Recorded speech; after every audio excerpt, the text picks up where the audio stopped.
Welcome to the Worldwide Miracles channel, a space where timeless wisdom meets the living art of conscious creation. Here we explore the teachings of great minds such as Neville Goddard, Helene Hadsell, and other pioneers of the inner world, transforming their insights into forms we can understand, embody, and experience today. On this journey, you will uncover the true reason behind why one woman, Helene Hadsell, seemed to win everything she set her sights on, from dream homes to exotic travels. And you will discover that none of it had anything to do with chance. We will reveal how her story perfectly affirms Neville Goddard's radical truth. Imagination creates reality. And you will learn how to use her methods to transform visualization into tangible, sustainable success. This is not just theory. These are the very techniques that changed lives, opened impossible doors, and challenged every so-called law of the real world. If you have ever doubted your ability to manifest what you want, be prepared to dissolve those doubts, because what you are about to discover is too powerful to leave any limiting beliefs intact. Now we delve into the extraordinary mind of the dazzling Helene Hadsell and uncover the keys to visualization that she mastered in accordance with the principles of Neville Goddard himself. Prepare for a complete revolution in your understanding of manifestation. The story of Helene Hadsell is not merely an inspiring tale of a woman who managed to win every contest she entered. It is a blueprint, a navigational map, a direct guide to reproducing the pattern that allows probability itself to bend to your will. No struggle, no luck, though importantly, only through disciplined, joyful, childlike use of your imagination. Her life proved something extraordinary, that our reality is a malleable, responsive, and deeply personal experience, and that the so-called laws of chance actually obey consciousness when it dares to recognize itself as the source of creation. And upon closer examination, stripping away myths and distractions, we see that Helene's greatest ally was never luck at all, but the very principles Neville Goddard devoted his life to teaching. Imagination creates reality. Feeling is the secret. But what does a woman who won everything have to do with these postulates? Imagine a young woman in the mid-20th century who seemed to win every contest she entered. World trips, a new house, cars, appliances, cash. Everything people dream of simply showed up for her, again and again. Friends called her lucky. Neighbors watched in disbelief. Newspapers printed headlines about her. But if you asked Helene herself, she would tell you plainly, luck had nothing to do with it. She knew exactly what she was doing and could teach it to anyone. Her years of victories baffled even seasoned statisticians. Probability should have destroyed her chances, but those laws didn't apply to her. Why? Because Helene did not play the game of probability. She played the game of certainty. For most people, luck is a passive idea, the notion that fortune or misfortune falls upon us without our influence. People cross their fingers, knock on wood, wait for the stars to align. They treat destiny like weather, something to endure or enjoy, but never control. Helene shattered that illusion.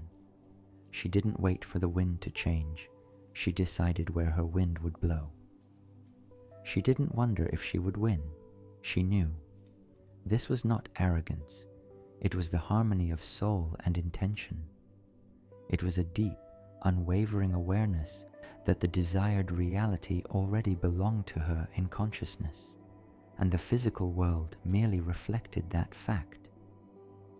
This knowing was not born from superstition or idle daydreams. It was built step by step, through intention, and through the dedicated inner work to which Neville Goddard devoted his entire life and teaching.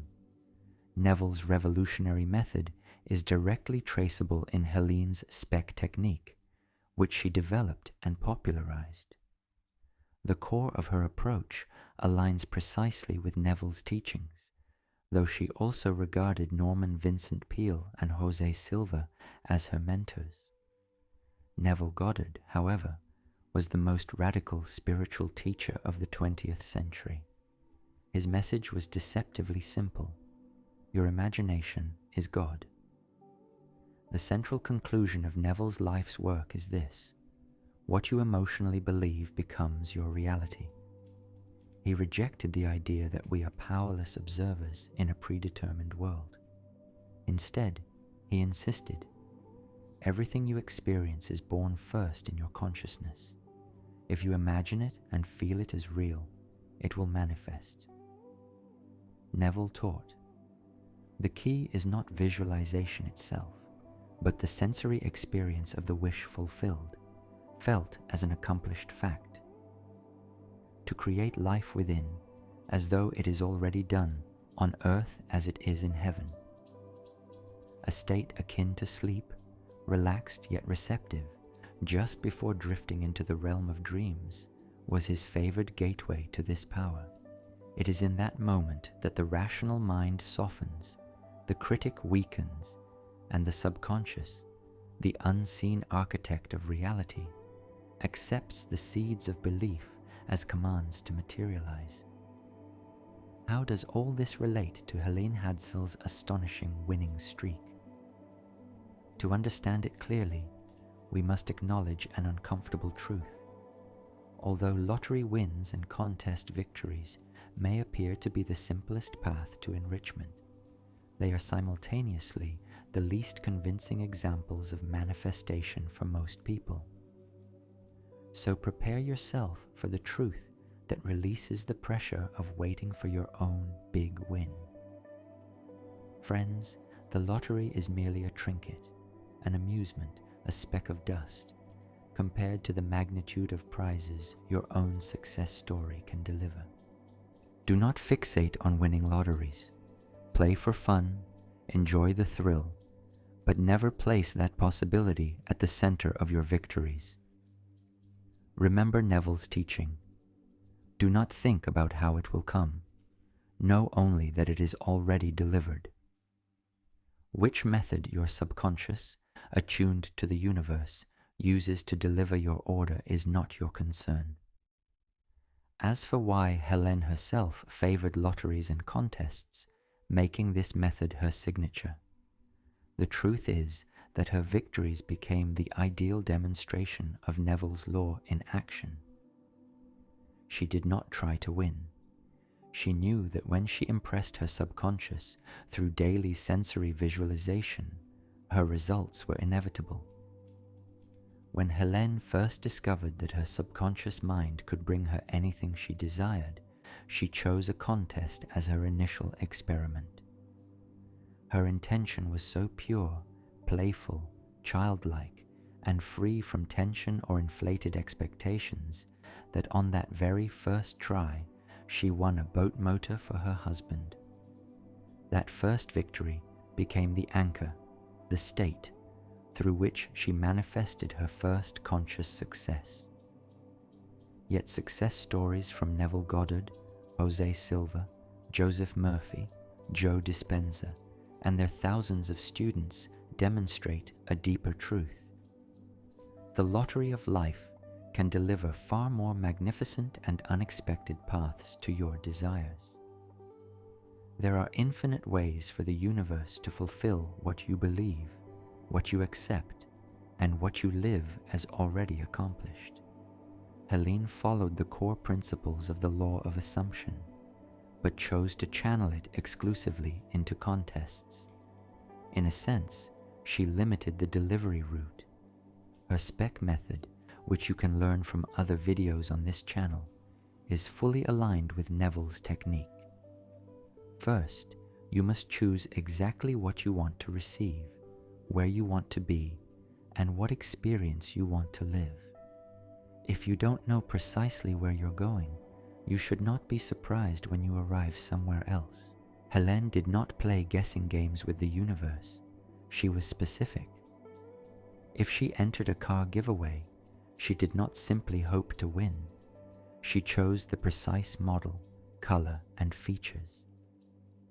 She imagined opening the driver's door, inhaling the scent of the interior, feeling the texture of the steering wheel, hearing the subtle click of the gear shift. For travel, she imagined the warmth of the sun on her skin at the destination, the rhythm of waves along the shore, the taste of local food. Second, she did not hope, beg, or attempt to persuade higher powers. Instead, she accepted the result as a fact. Helene constructed the ending, what would happen after she won, in vivid sensory detail. She aimed to experience the moment of already receiving the prize. Her imaginings were never flat pictures. They were living scenes she could enter and experience with every sense. This was Neville's pure principle, full immersion in the end result. Third, once the scene was impressed, she released the desire, trusting the unseen forces that were already arranging its completion. Creating the bridge of events was not her responsibility. She did not ask, "How will the judges choose me? How will my numbers be drawn?" The only limitation she imposed, as we already know, was restricting the delivery method to contests. One of Neville Goddard's most subtle teachings was that the physical path from desire to manifestation should not and cannot be logically planned. He called it the bridge of events. After accepting the feeling of the wish fulfilled as an accomplished fact, life begins to reorganize itself around its realization. Seemingly random events align into a natural, synchronous sequence that leads to the outcome. Helene encountered this constantly after her visualizations. The methods of manifestation did not interest her. Contest formats seemed to appear everywhere. Her reticular activating system became so attuned that she noticed opportunities to enter competitions wherever she went. Friends continuously informed her about sweepstakes she had never heard of. Deadlines she nearly missed were extended. Necessary circumstances arose on their own, not because she searched for them, but because they sought her. This is the power of sensory visualization. Most people misunderstand visualization, believing it is about mentally picturing a goal. But Neville's and Helene's results prove the image is secondary. What matters most is the feeling. Helene's visualizations were never dry. They were infused with emotion, joy, excitement, gratitude. She lived the victory in advance, and this emotional certainty dissolved mental resistance. When doubts appeared, she never fought them or pushed them away. She simply closed her eyes, returned to her scene, and relived the emotion of triumph. She allowed the feeling of having already received her desire to dissolve fear and uncertainty. In her inner world, she already possessed it. But how could it work so consistently? Those who rarely win assume she was lucky or that some trick must have been involved. But there was no trick. Experts genuinely investigated her phenomenon and found nothing unusual. Helene became a master of manifestation and materialization, a master who chose a very specific arena, contests and lotteries. She disciplined her inner dialogue, something very few accomplish, because it requires constancy, practice, and a pure, almost childlike faith, without pressure, without the desperate desire to take every trophy, but simply to receive what she or her loved ones needed. She never spoke of failure or low odds. In her reality, winning was ordinary. She had been fortunate enough to win on her very first attempt, and for her subconscious mind, that victory became the simplest, most natural way to receive anything she desired.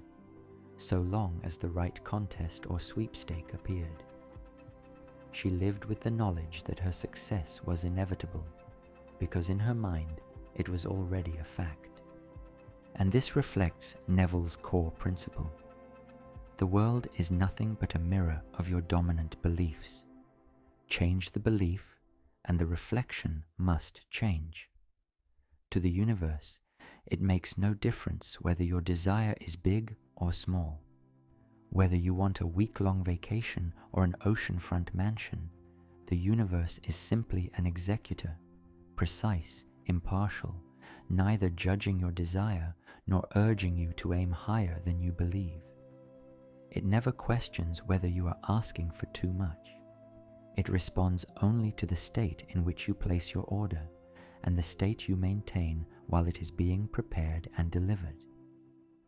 And when you learn to dwell in the state of the wish fulfilled, as Helene did, you become, in Neville's words, a deliberate creative power. Neville often said, "You attract not what you want, but what you believe you already have." Helene embodied this perfectly. Her visualization was never a rehearsal for the future. It was a celebration of a present moment in consciousness. One of her greatest victories was winning her dream home, a fully furnished, custom-designed house. Anticipating her win, she didn't merely imagine the house, she walked through it in her mind. She felt the cool tiles beneath her feet, heard the creak of the front door as she crossed the threshold, saw the afternoon sunlight spilling across the living room floor. She mentally lived in that home long before the contest ended, so when the winner was announced, she was not surprised. Of course it was her. Neville would have smiled knowingly, for he taught, "The world is yourself pushed out." Helene embodied the state of a homeowner so completely that the physical house had no choice but to materialize. Helene often compared her SPEC method to tuning a radio. This also explains why sensory and emotional detail in visualization is essential. If you turn the dial only halfway, you get static. The same is true of your inner image. If it's fuzzy or your emotions are weak, the signal is unclear. But when you tune precisely to the right frequency, you get a perfect transmission. Neville described this through the lens of faith. Faith is not blind. Faith is felt. It is the aroma of bread you can almost smell, the fabric of the dress you wish to wear, the applause you hear as you succeed, and the surge of energy you feel inside. You live the experience before it materializes. And because the subconscious does not distinguish a vivid imagined reality from the physical one, it begins to move mountains so the external world aligns with the internal state. It protects this state with fierce loyalty. But Helene also understood that even the most vivid visualization can be undone by careless thinking. She practiced what Neville called the mental diet, a disciplined refusal to entertain thoughts contrary to her desire. If she caught herself thinking, "What if I lose?" she stopped immediately, returned to her scene, and felt the satisfaction of already having won. She never argued with negative thoughts. She simply replaced them with thoughts that supported her outcome. She knew that every inner dialogue plants seeds, and she ensured those seeds matched the harvest she intended to receive. But that was only part of her mastery. The deepest part of Helene's practice was how she lived between visualizations. She lived in lightness, ease, and non-attachment. She rejoiced in what she already had. She did not spend her days obsessing over the outcome. She lived as though her desire was already a part of her reality. Neville taught, "Live in the end, and the end will manifest." Helene didn't just understand this, she built her life around it. The joy she experienced during visualization flowed into her daily life, making her not only a frequent contest winner, but a radiant magnetic presence to everyone around her. The power of her method was not in complexity, but in purity. She did not dilute the process with endless affirmations or frantic rituals. She trusted the inner world to do its work for her. And by doing so, she offered a clear, practical example of what Neville's principles look like when fully embodied. Now it is your turn. Choose a moment when you are deeply relaxed, but not yet asleep. Close your eyes, slow your breathing. Allow your body to sink into the sensation of effortless surrender. Then enter your desired scene and live it fully with all 5 senses. Do not look at yourself from the outside. Experience it through your own eyes as an active participant. Feel the reality of the moment. This is the key to the entire process. Without emotion, your scene is just an image. With emotion, it becomes a command to the subconscious. Helene's emotional palette always included relief, joy, gratitude, and certainty. She never forced these emotions. They arose naturally as she moved through the scene. But when they did arise, she never suppressed them. She let them bloom fully. She cried, she laughed, she whispered thank you, she felt tenderness. It is the feeling that creates reality. The image gives desire a form, but the feeling breathes life into it. When visualizing your scene, ask yourself, what would I feel right now if this were already true? Allow that feeling to fill your chest, your heart, softly, naturally, without effort. It may even make you smile. And now, release the question, how? After each visualization, Helene never obsessed over how the desire would come. She did not seek signs. She did not worry about timing. She knew that internally it was already done, and she allowed the bridge of events to unfold before her. Neville compared this to planting a seed. Once it is in the soil, you do not dig it up to check the roots. When you leave the scene, mentally stamp it with, "It is done." If doubt creeps in, treat it as a signal to return to the scene and the feeling of fulfillment, not as a reason to give up, wait, or check for evidence.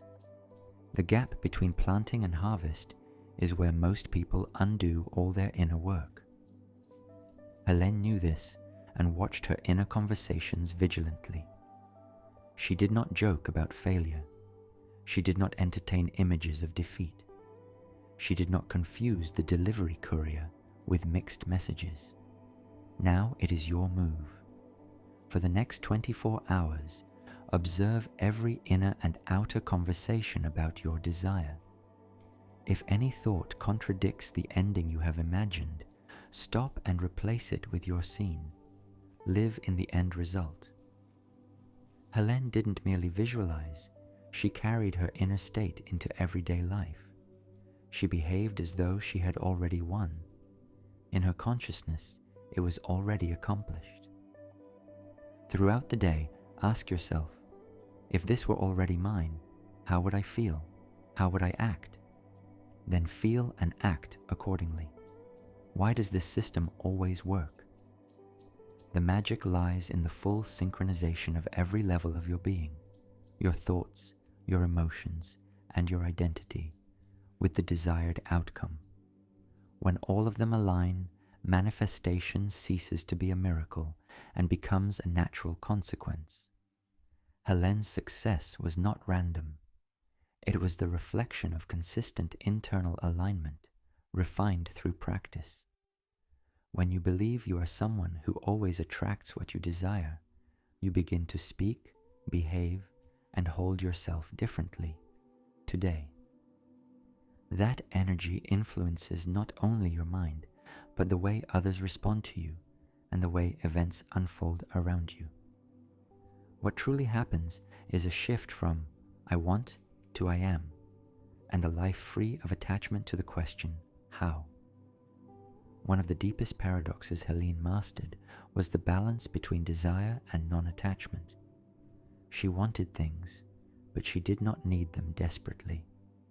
She enjoyed the idea of them, lived their inner reality, but never tied her happiness to having them tomorrow or next month. Neville taught that this is essential. You must feel as though you already have it, and when you live that way, the feeling of lack dissolves naturally.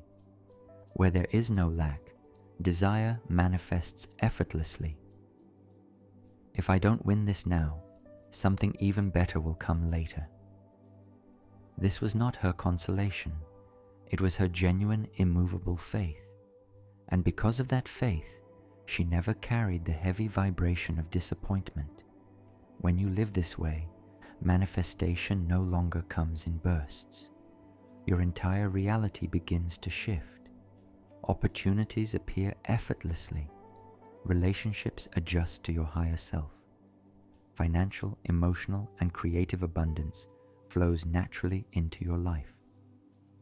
Helene's contest victories were merely the visible tip of her internal state. Her entire life was a series of synchronicities.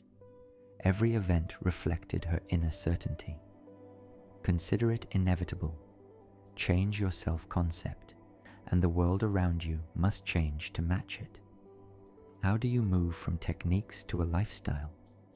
You weave these principles into your automatic thinking. Here's how to train it. Start and end your day in the state of the wish fulfilled. Upon waking, before your mind begins to wander, step into your desired reality. Before sleep, let your final thoughts and feelings arise from the assumption that your desire is already yours. Use daily triggers and doubts as cues to return to the desired state. Use idle moments, traffic, walking, washing dishes, to replay your inner scene. Watch your words. Speak only as you would speak from your desired reality, not from your current circumstances if they do not please you. This fortifies your self-concept and instructs the subconscious accordingly. Next, find joy independent of your desire. Live a full life now. Enjoy the present moment. The less you feel lack, the faster physical reality aligns with the internal state. This is a law. Now the next step, tonight before bed, choose one desire. Create a short scene. Enter it as a direct participant. Feel the emotions. Engage every sense. Hear, see, taste, touch, feel. Let this be your final conscious act before sleep. Do this every night for a week, and know that the bridge of events is already forming. And when it happens, and it will happen, remember that it is not a coincidence. It is your innate power, which has always been with you. You have simply tuned yourself to the reality in which it is already true. Now you hold the same keys Helene used to win, and the same blueprint for life transformation taught by Neville Goddard. Everything else is simply practice, living as though it is already yours, because in truth, it is. Once you receive your first manifestation, the circle closes. It becomes impossible to unsee what you have witnessed, and the parade of your new and greater victories will feel as natural to you as winning the lottery felt to Helene Hadsell. Friends, if this knowledge resonates with you, subscribe to our channel. And to be the first to receive new video releases, turn on notifications. Before you go, share this video with someone you love, for from the moment they grasp these principles, their life will change forever. Your support helps us bring this wisdom to even more people. We wish you every blessing, and we'll see you very soon in new videos on the Worldwide Miracles channel.